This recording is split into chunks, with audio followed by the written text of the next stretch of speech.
name is Sanzi, and now we are entering our final block of sessions focused on AI in the public sector and society. We begin with a panel that explores how open source large language models are expanding across to powerful AI tools and enabling global innovation. This panel will explore how open source language models are democratizing access to advanced AI capabilities and unlocking new opportunities in business, government, and education. I'm very pleased to announce that the moderator of this panel will be Mr. Terry Singh, and our wonderful panelists for today are Mr. Djallal Bouabdallah. We will welcome him again on the stage. He is the Digital Bridge and co-founder of MAPLIANCE. And with Mr. Sameh Zaghloul, he is the CTIO at the Fixed Solutions company. I would love for all of you to give them a warm welcome and welcome them on the stage.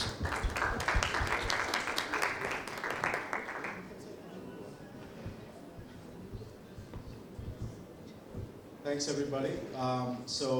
Please, guests. So my name is Dr. Terry. I am CEO. Careful. Everything okay? Yeah. That's what happens when you build products based on open source. Yeah, exactly. This is good. So I'm CEO, co-founder of Real AI. That's an enterprise AI company where we focus on research. It's fundamentally a research lab and build products where we engineer those products. There's a lot to talk about our company, but obviously that's not why we're here today. So I'm going to sort of pass my mic to my colleagues, starting from right here, my right hand, and give us 1 minute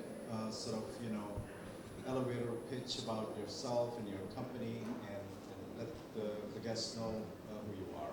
My name is Sameh Zaghloul. I'm working as Chief Technology and Innovation Officer at Fixed Solution Group, which is an Egyptian company, being in the market during the last 20 years, and one of the promoting members, which active product members for open source in general, actually not only AI, since 20 years now in all areas. Ahlan wa sahlan, and good afternoon. My name is Djallal Bouabdallah. I'm the founder of Digital Bridges and co-founder of MAPLIANCE. I have more than 20 years experience in tech, and now I'm more focusing on digital transformation and cybersecurity and data compliance. Okay, thank you. Thank you very much for welcoming us today. My name is Kan. I'm a business development director at the company Vision Labs. We are doing face recognition and computer vision technologies like safe city projects and face payments, quite broad. And open source LLMs, quite a new topic for us, but quite interesting, which we're going to discuss today. Yeah, thank you. Perfect, Ken.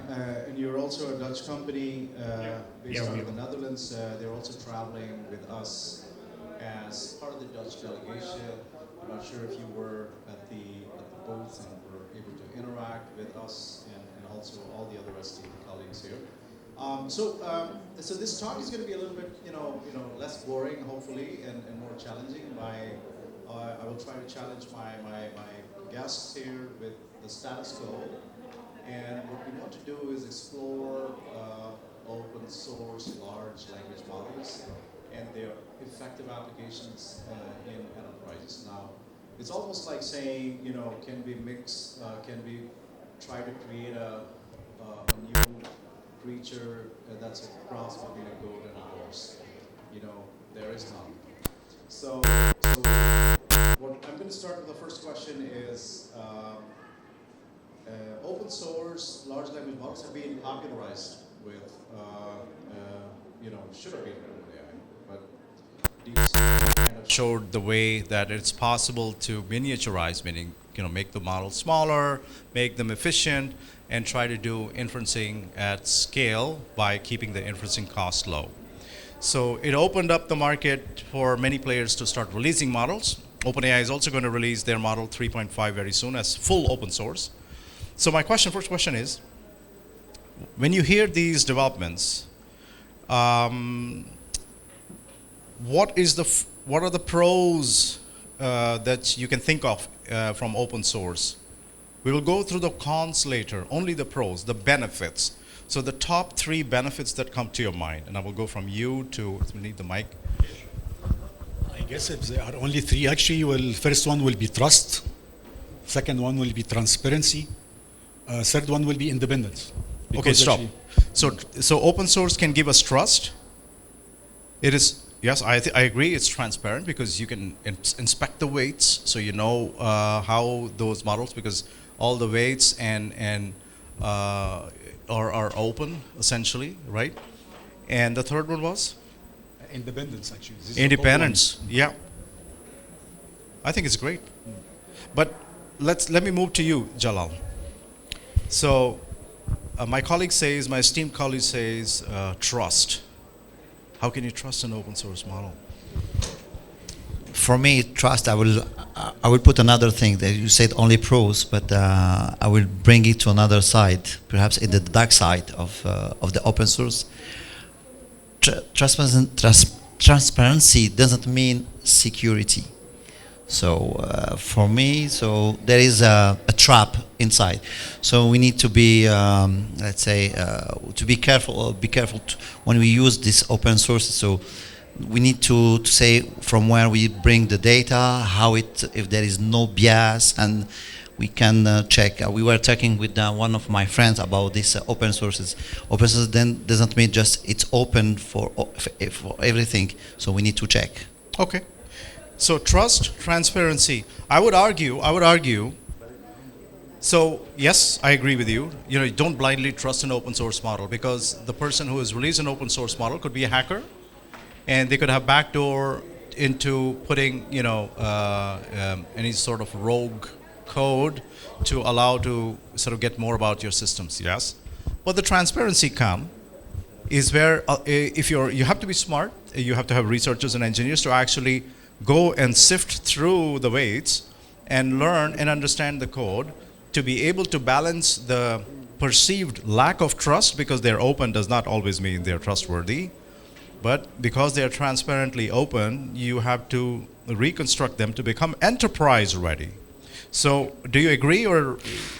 I think the main question is the privacy of this code. It's open source. I mean, you don't know where it came, and the privacy is the main problem. I mean, it can be breached. You could put your data there. You took the open source code. You put your system there on the top, and of course it can breach somewhere, and you don't know where it's going to go. But on the other side, I mean, small companies like startups, it allows them to start some business, to get to some place. I mean, but if you take like transnational companies, like large one, SMEs, for them, I mean, it depends which industry you are.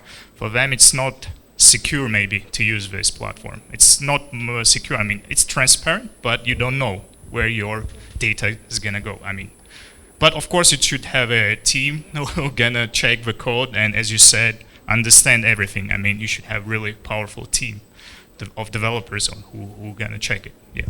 Okay, perfect. So the pros are quite obvious with caveats, right? It's not like full, get the open source and I can say, hey, I have the best model in the world. It's built by someone else. It's been distilled by some other group of smart engineers.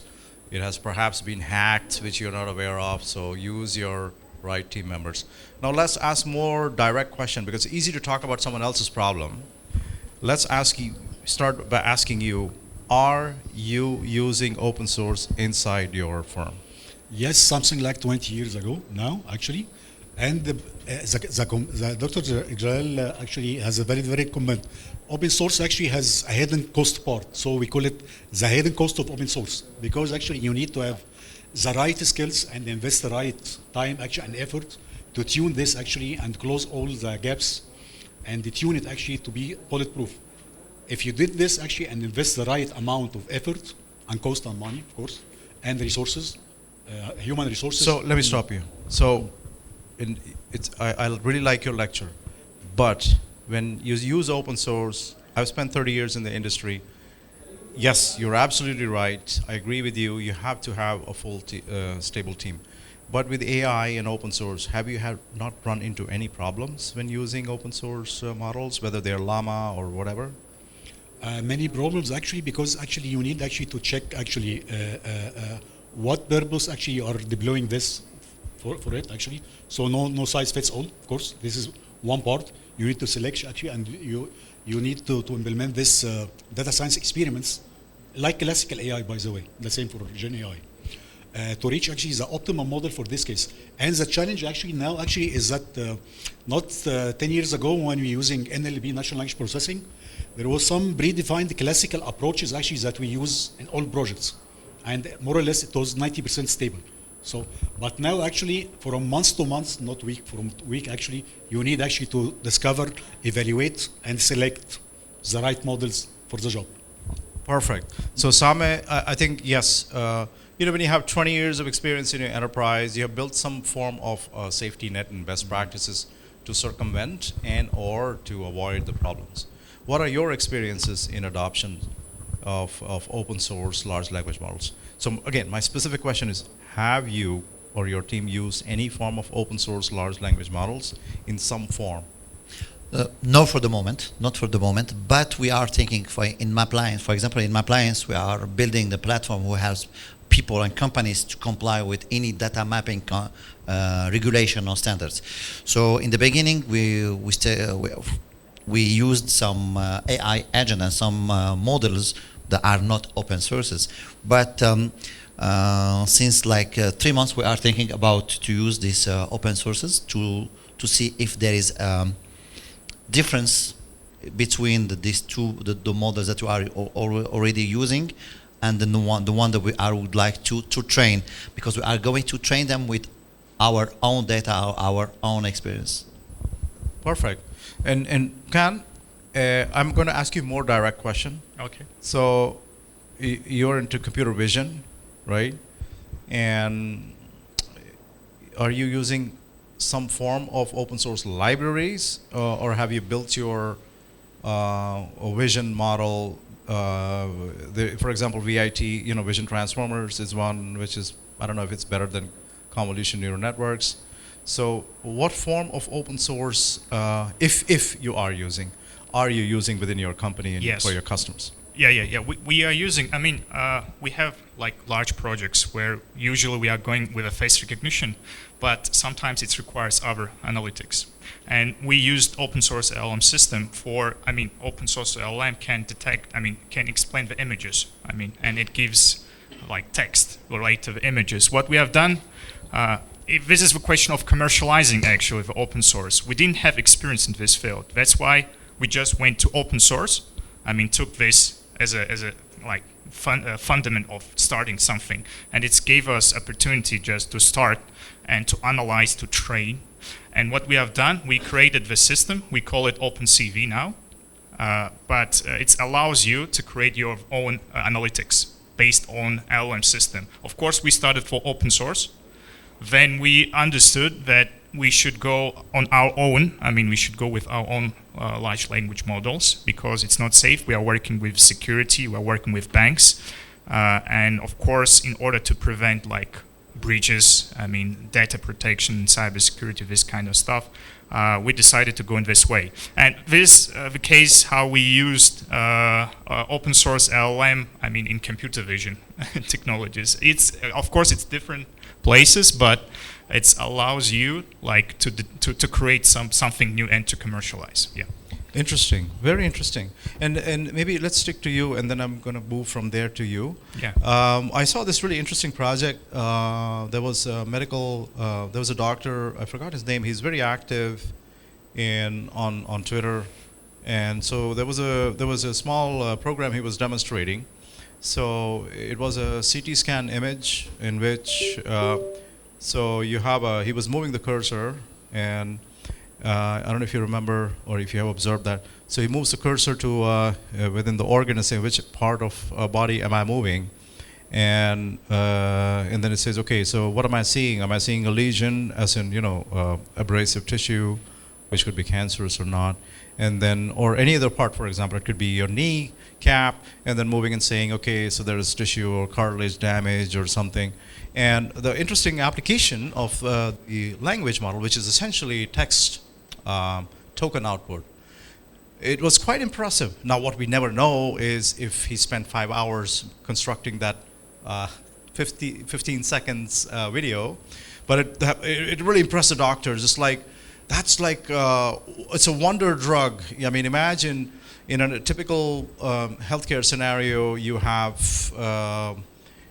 you need an assistant and doctor assistant to say, what am I seeing?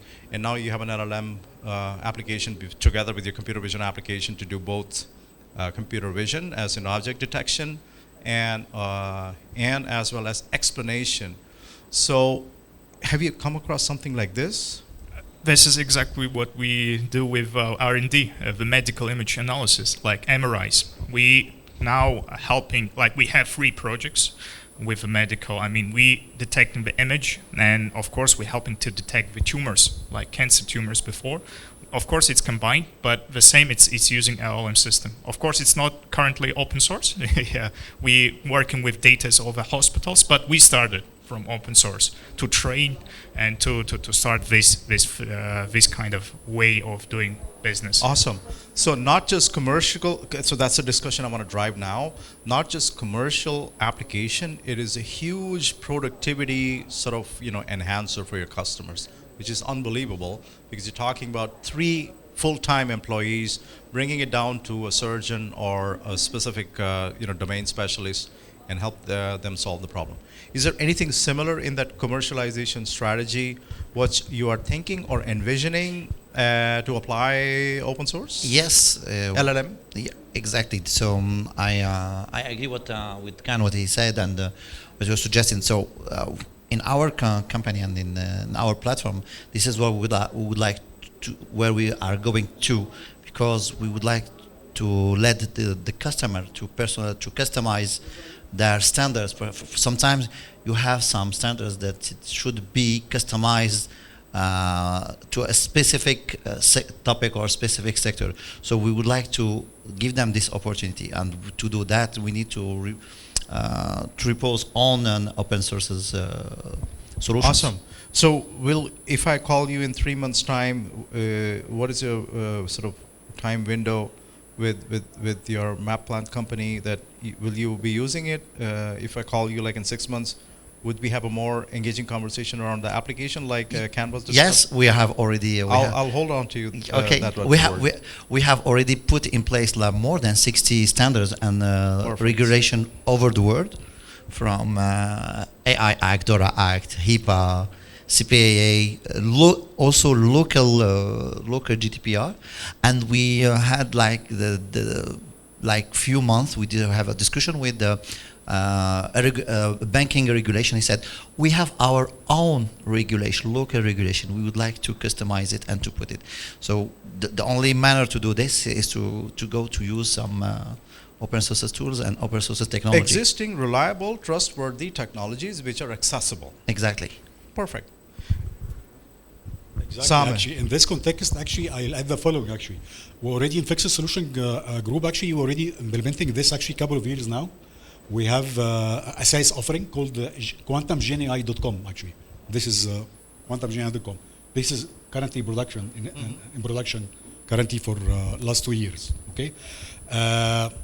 What mentioned by my esteemed colleague actually brings important part of fine tuning, model fine tuning. LLM fine-tuning. Actually, this is actually the key differentiator. Actually, you take your own data, your on-prem private data actually, and you train the large language model on it actually, so it will act and answer according to your data, according to your instruction, not the generic commercial one. Okay, and the second party, it does not need to be LLM, large language model. It can be small LLM, SLM actually, which is we now have actually during the last year, for example, we have. Even we have half a billion SLM model parameter actually. This is very small, by the way, actually, but there is our affordable SLM now that can be fine-tuned in a specific task and will outperform any huge large language model and much huge data which is not yours. This is the main point. Awesome, Sameh. So I think it's a great point that you make. And SLM, essentially, the larger is better for perhaps tasks across 4 modalities. A language, vision meaning both still images as well as video, and then you have speech.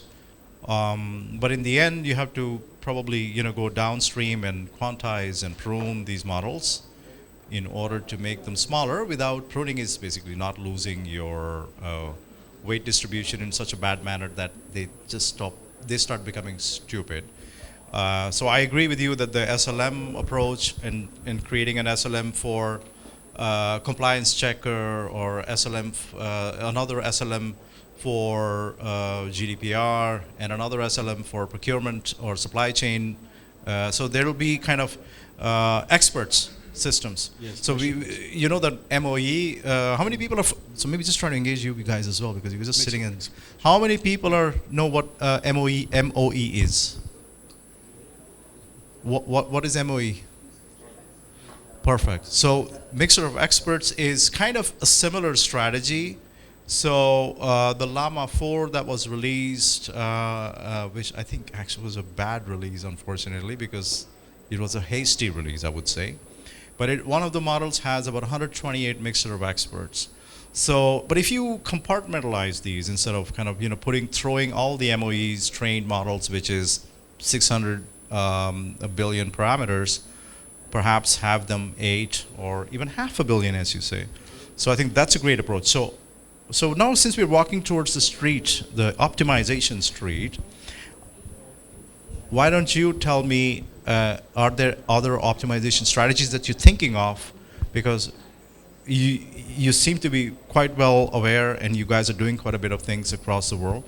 What else optimization you need to do besides the standard optimization, which are quantization, meaning reduce the floating points and thereby reducing the physical size of the model, and then prune is to make sure that your weight distribution doesn't get into disarray. So what else is in your mind when you think of deploying it? The first thing is for our side is the optimization of the data, the quality of the data. This is very important, and also the accessibility to the data. So if you talk about open sources, we need to have access to open data. So I think it goes together. So this is what the first thing that we are thinking about. Wonderful. I think, again, very important point that Djallal you make is you have to have definitely your own data stream, whether they are batch or streaming sort of activities. Some data is coming continuously, the other you have to batch process it and ensure that the quality of your data, internal data. Only then can you rely on, because in the end, don't forget that all the models, even if it's an open source stack, which you're building, is trained on diverse sort of quality and quantity. Diverse quality in terms of also pirated data, which is actually not a good thing. But again, it is jailbreakable.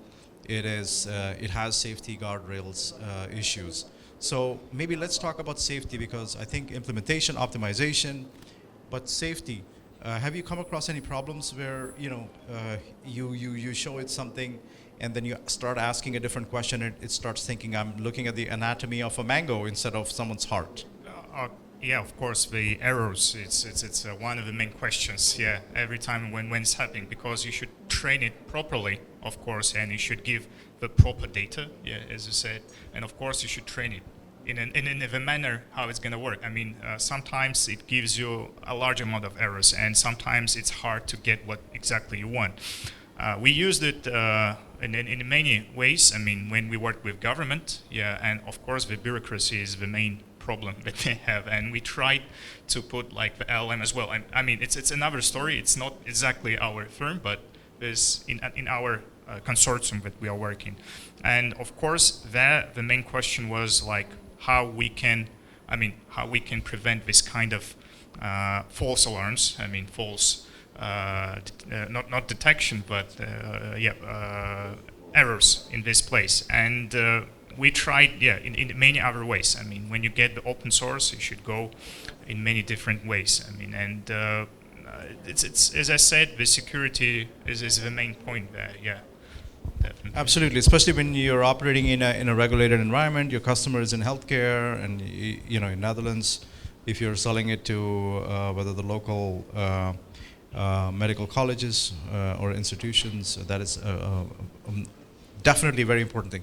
So maybe I'm going to start summarizing because I see people from other second session are coming already. We want to give you time, and we will not leave the room unless we have satisfied your questions. I can promise you that. But so we went through the three important things, which I think was wonderful. Sameh, you started helped me kickstart this wonderful debate. Is trust, transparency, and independence are important, but it comes with a responsibility. So I'm happy to end. And absolutely. So now, please, you can start, if you raise your hand, if you have any questions to my colleagues or myself, and we were happy to answer questions regarding open source. Think in terms of, the models that are out there. There are 1 million open source large language models out there on Hugging Face, which is quite a disaster, I think, because it's too much out there. So maybe we should start. Do we have a mic, or do we have to? I'm sorry, I have to share it. You have to share it, so I can. Awesome. I'll stand up a little bit to give it a little bit of interaction. Awesome. So please go ahead. Your question. Thanks, and sorry for interrupting this. What is the size that we need to be careful with if we use an open source, and how to avoid the risk to use it in our projects and so on? The first question was, what is the? What is the size that we need to be careful with when we use open source, and how to avoid the risk if we use it with our projects? Okay, so who wants to answer? The size and the risk. Very difficult. Okay. Very difficult questions, because there is no one size fits all actually. So you need to start with some hypotheses or assumptions, and you try a couple of models or model range. So this is part of the exercise or the hidden cost of open source that you need to bear actually. You need actually to do some data science experiments actually to reach the ideal size of the model for your use case. The risk. I'm coming with the risk. Risk is now when we talk about LLM, it will be open sources or not. We are talking about the data that we are going to inject inside. So we need to be careful with the bias.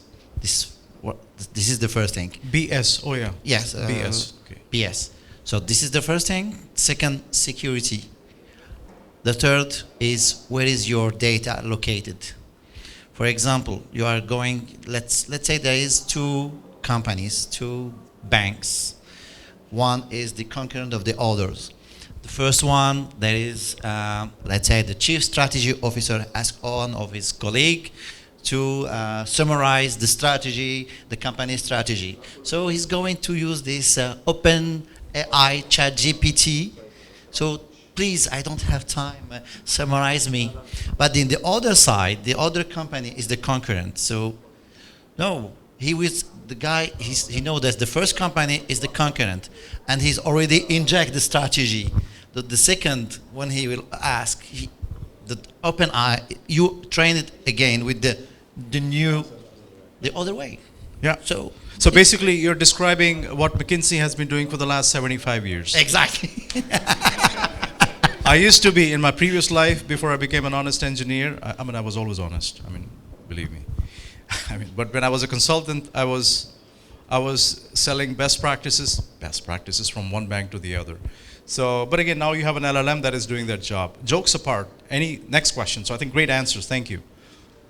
Anybody else? Please raise your hand.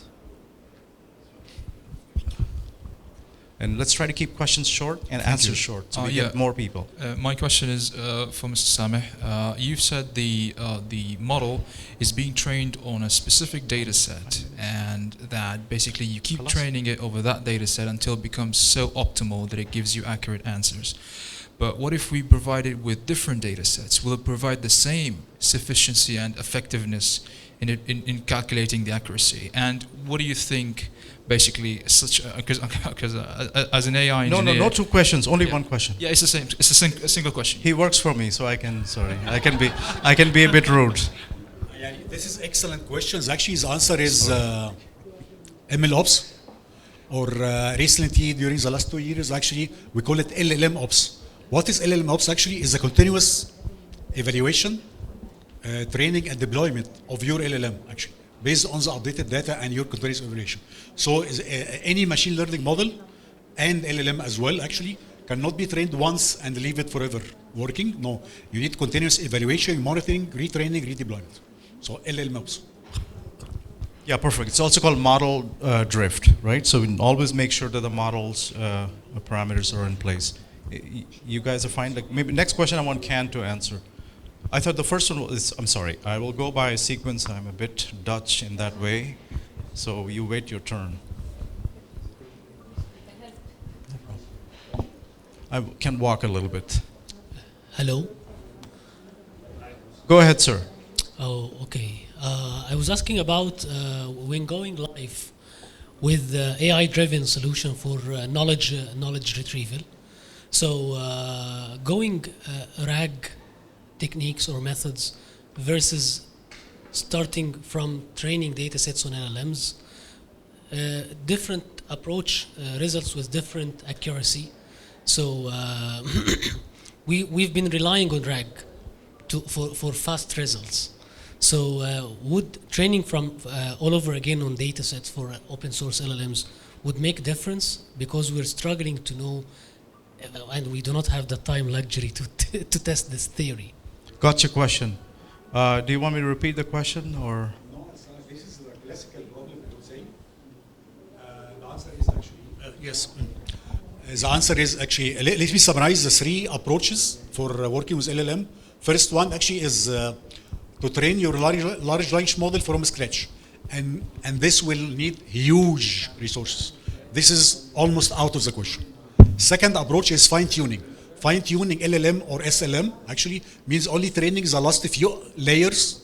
They call it adapter layers. The main base model actually is the main model, SLM or LLM. You train only the last few layers, like adapter actually, the electricity adapter, mushtarak actually, converter. Okay, and use it. This second approach. The third approach is the RAG, retrieval augmented generator actually. Both of the three actually can work with specific use cases. So again, you need actually to decide what is your business target and select either from RAG. This is the fastest way, by the way. And fine tuning also, it is very fast now.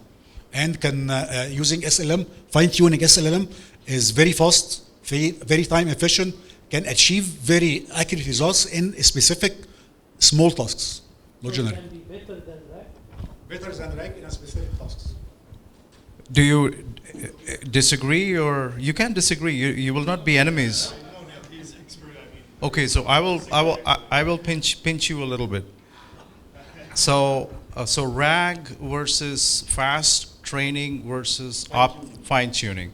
So these are the three techniques. So it's not actually pinching you back, but so RAG is essentially not any different than the MCP. Anybody heard what the MCP is? You know, things get so fancy so quickly. People start thinking, "Wow, MCP is better than RAG." You know what Anthropic is using. So RAG has its limitation because you're essentially retrieving information. You don't know if you're going back to the same information because each time you tweak your question a little bit. So it has inherent weaknesses right from the beginning of the definition of this concept already. It became popular and everybody started using it, so you somehow think that's a solution.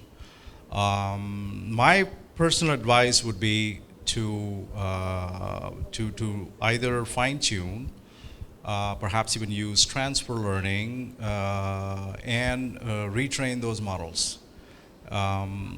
Especially when they're small size, which is the question one of the gentlemen asked. So it's good to miniaturize the model, make it specialists, expert. Retrain them is faster because then you're essentially trying to solve the inherent problem of that model object that you're generating. Fine-tuning is in my opinion, is a weak fix because essentially you can fine-tune it, but you can also essentially optimize your system prompt. So there are different ways to solve the problem. I'm not saying one is better than the other. I don't have any benchmarks and results one is better or than the other, but essentially based on each situation, you should be able to do that. Yes. My question is, based on the current trends for the evolution of current large, on the evolution of current like the frontier models, especially with reasoning and agentic capabilities, how do you see the difference? The difference is in magnitude and in type between keeping such models and capabilities centralized versus just having them in literally everyone's hands, not even just as access, but the model as a whole from A to Z. Anyone wants to take this? Maybe you should. Or do you want me to help repeat the question? Summarize the question, or ask the question differently. Right. Given the current models are capable of more than just giving us different views of past information or knowledge, but they can follow reasoning steps with logic and so on, and then execute that through agentic frameworks. What are the differences that we should keep in mind between the risks of having them in everyone's hands from A to Z, like the whole model and the pipeline and so on, versus having them centralized in some way, and the types of risks would be different, and the magnitude of the risk would be different. I can summarize this. I understand the question now. So it's basically agentic. Could be multi-agent systems, etc. And if you use a single vertical stack, you could do everything. And is that better versus mix and match approach where you have the agentic sort of principles, and then you say, okay, let me use agent 1 to call a Claude, agent 2 to call some llama, and then kind of build that workflow.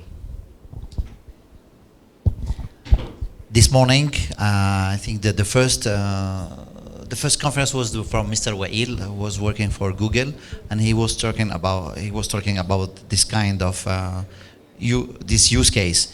So for me, if you use only one agent and you put it for all the sectors or for all your works, if this agent has some bias or some cybersecurity lakes or breaches, so it will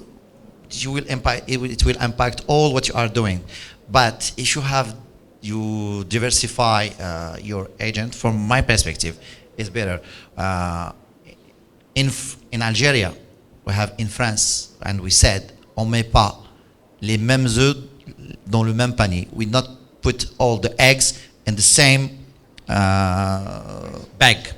So diversify, so you will separate the risk. And this is what we do also in cybersecurity. We are not using only one technology, we use multiple technology. If the first one failed, the second one is here to defend. So it's like being a smart chicken. You kind of put eggs in various baskets. I guess you allow me actually to mention decentralized AI. Decentralized AI. Yes. This is the future, decentralized AI. Sorry, I'm being a bit rude. I'm sorry. Kan, I know you've been quiet for so while, and we will give you the last word, and maybe let's not answer, because I think the question has been answered sufficiently.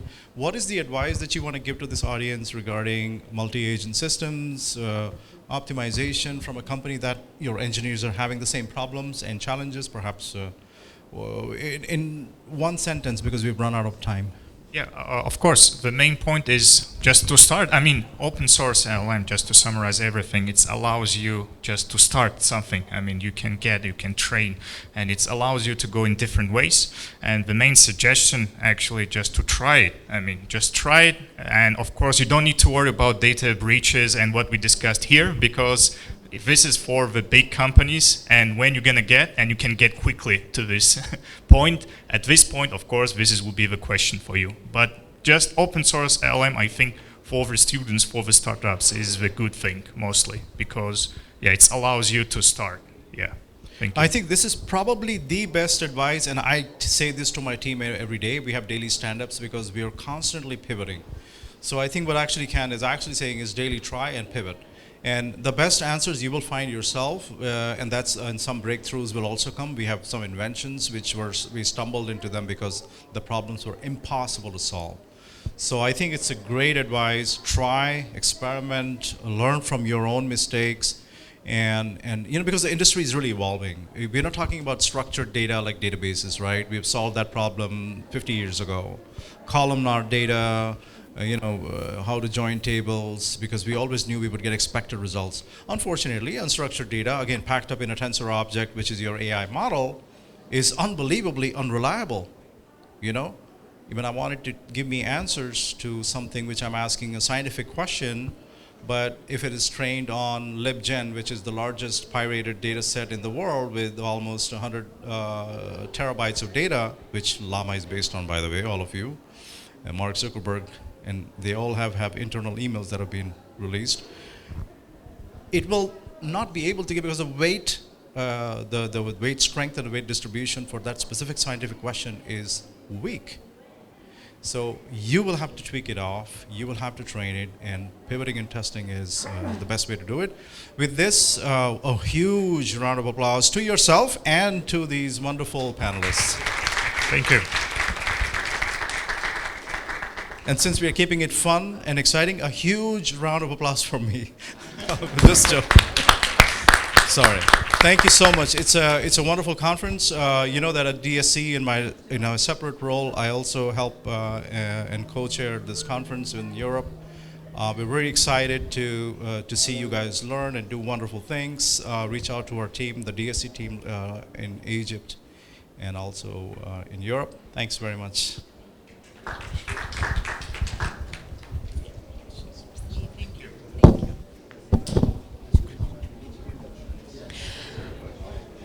Such a wonderful discussion. Actually, it's such a privilege to witness such a powerful panel talking about AI, its latest innovations, its threats, its ethics. It's truly wonderful to have something like that in Egypt. We will just let them take their picture.